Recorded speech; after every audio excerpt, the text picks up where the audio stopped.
I'm Bernadette and I'm heading up the custody services for RMB in Namibia.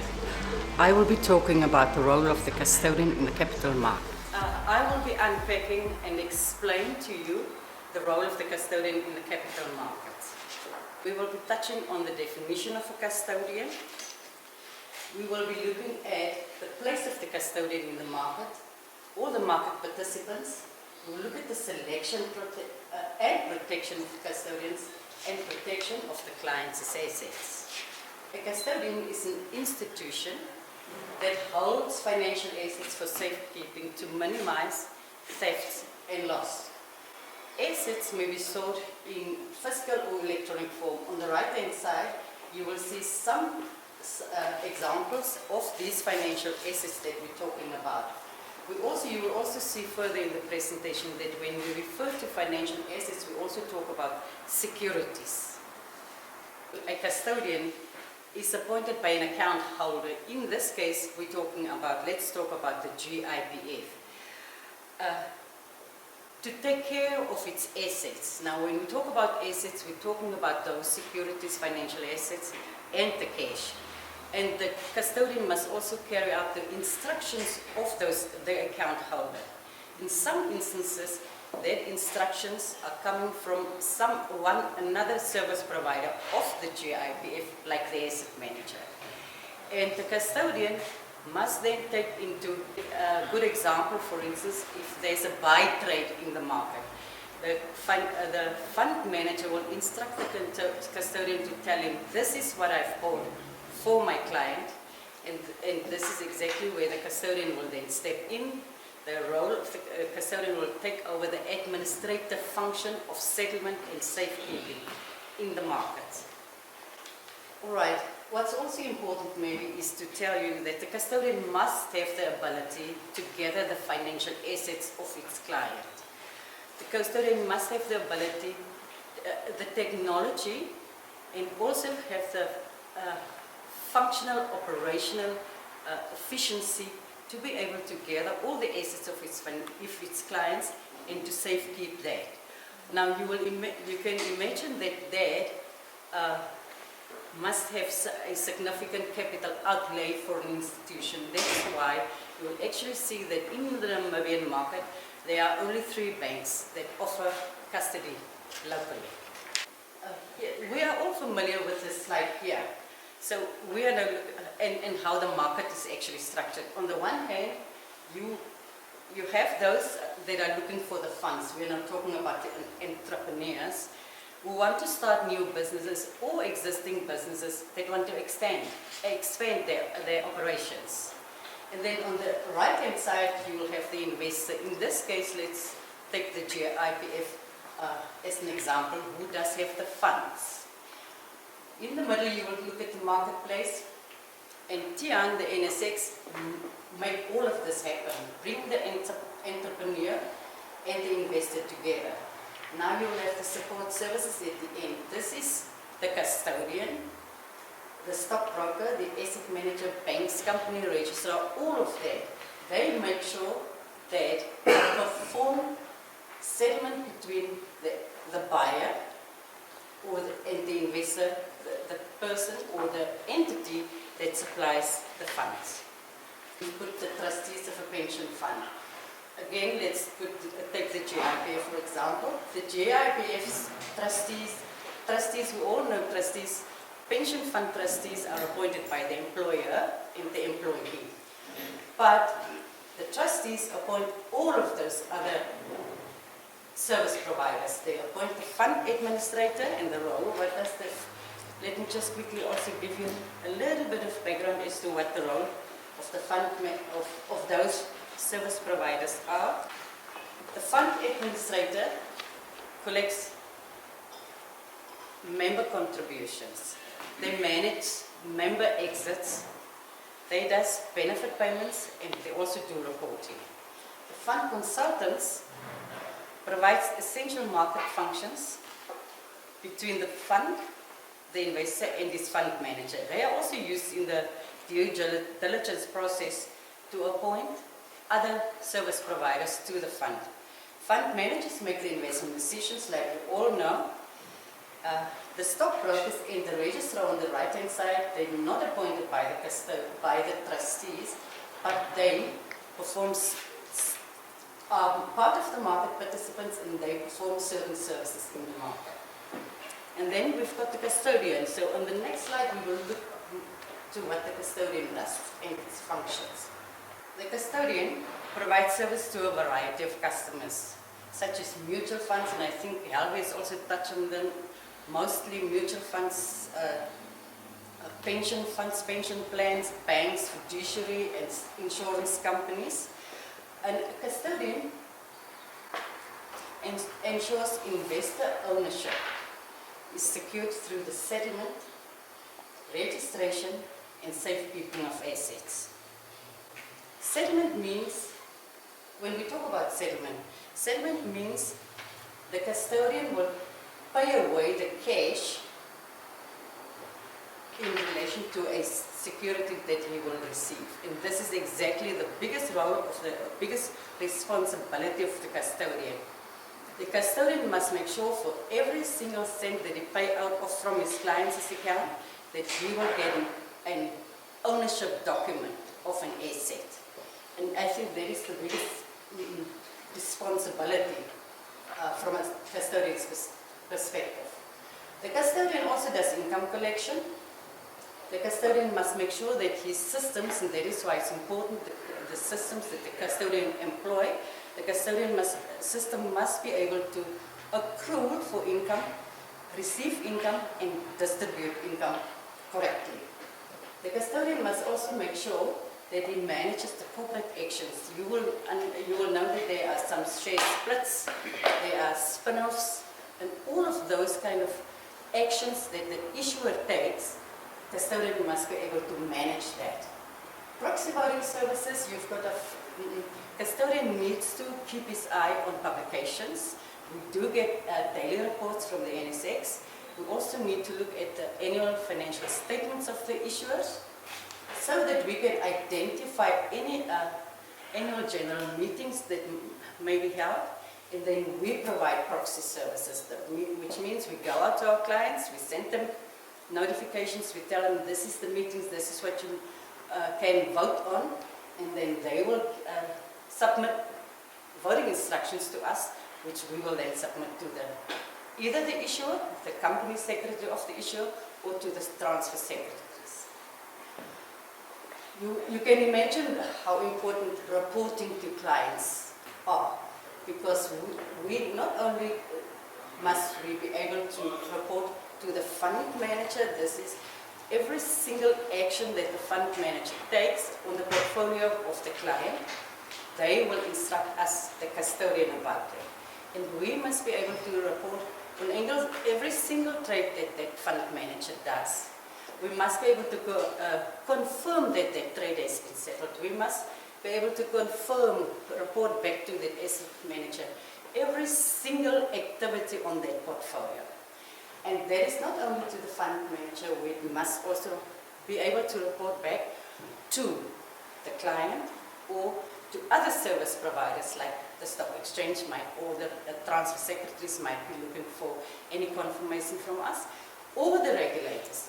So we also report to the Bank of Namibia, off balance sheet, absolutely, but we must also then report to the Bank of Namibia. That is very important, that any custodian must be able to do that. Provision of market informations. Usually global custodians are rely very much on a local custodian, such as RMB or Standard Bank, whoever offers custodianship in the local market for information of what's happening in the local market. They're very interested. We've got big global custodians, they keep on asking what's happening here. So they're looking for if the country or company ratings that changes, or country ratings that changes, any other activity, any development.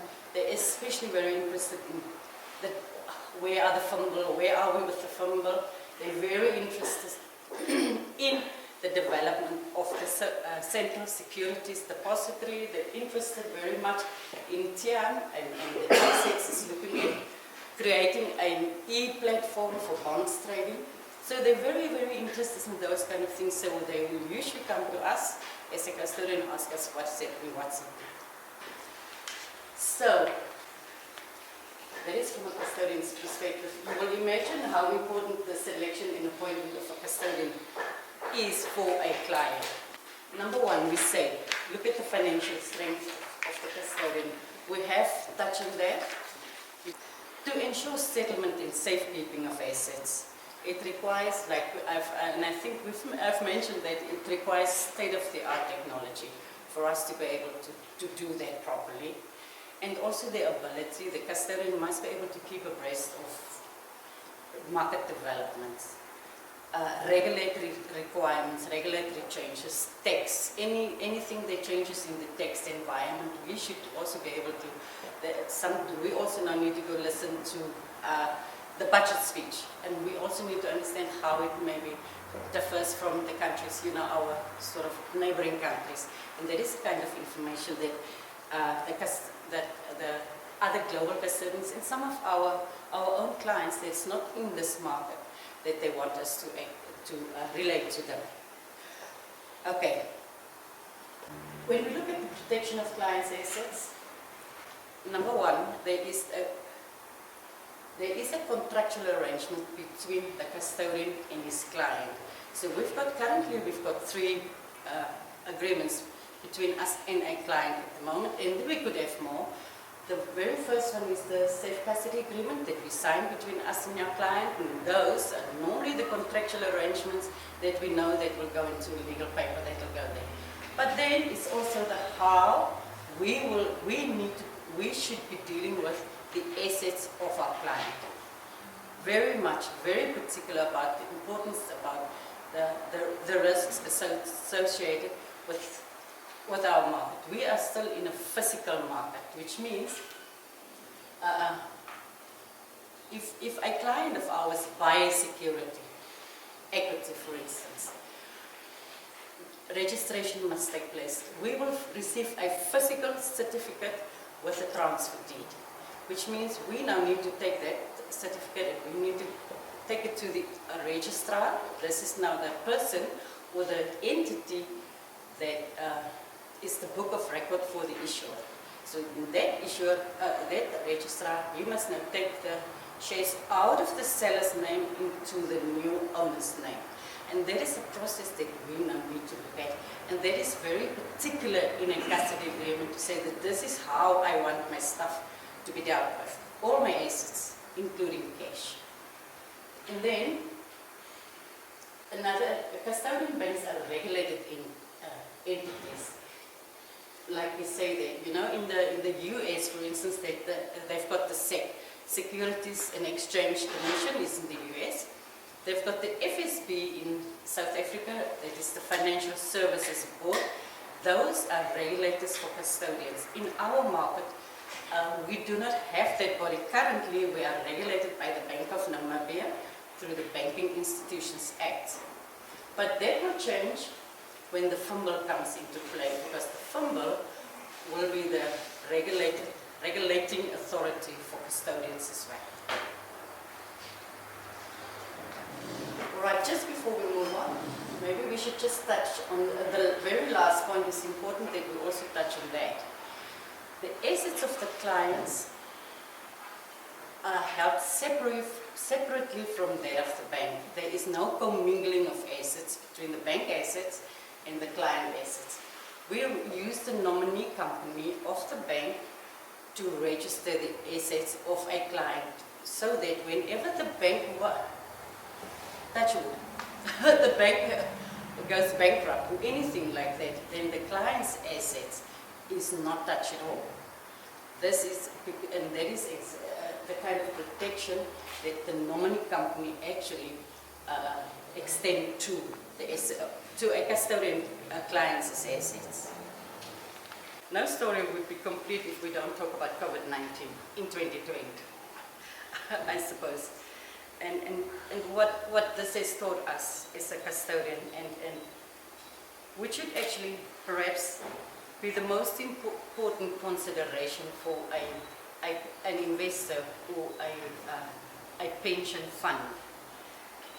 in terms of protection offered to its clients. Does the custodian have the necessary business continuity, capability and plans in place to withstand a crisis or a pandemic like we have had?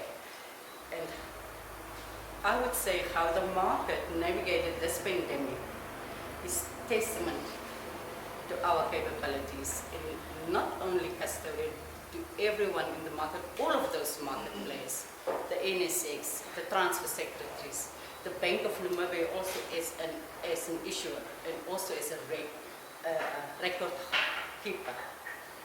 The custodians, all of the custodians, the brokers, the asset managers, we've actually came together and there was no single issue.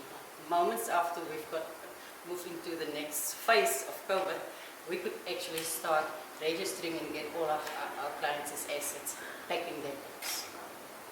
Thank you. So I have got a little, a 5-minute video that I wanted to just play. So in that 5-minute video is actually talking about this, also just bringing together safe settlement and safekeeping, the role of custodian in the bank, and also the future 2025.